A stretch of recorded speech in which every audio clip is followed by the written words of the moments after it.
Tibet is called the roof of the world.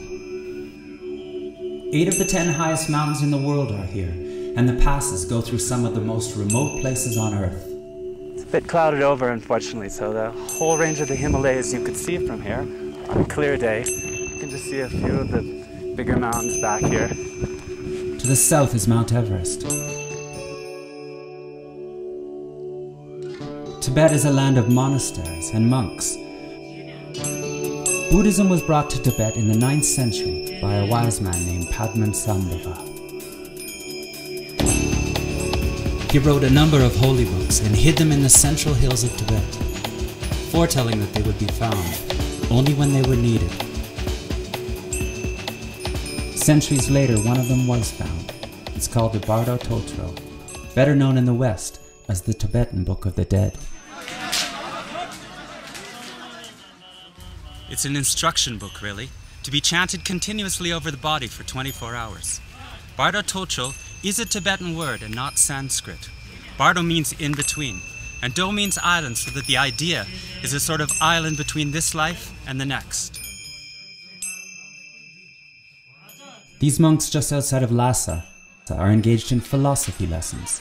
The novices sit on the ground and answer the questions on death and the soul and the nature of consciousness. The elders clap their hands to dispel their ignorance. In Tibet, the dead are given a sky burial. The body is taken to a sacred place and cut into pieces. Outsiders are now forbidden and even chased off with stones.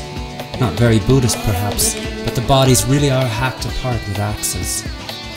And the bits of flesh and bone are left for the birds of prey.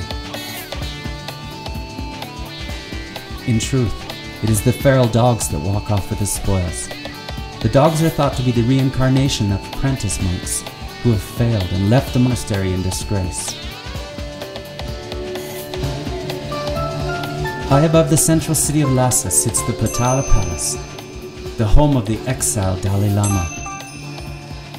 It's been 50 years since he's been here. Inside today, microphones are hidden in the fixtures, and some of the monks are not monks, but security men in disguise.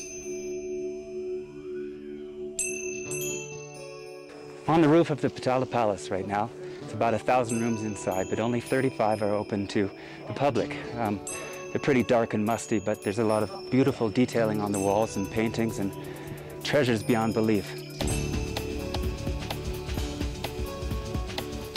This part of Lhasa is now largely Chinese.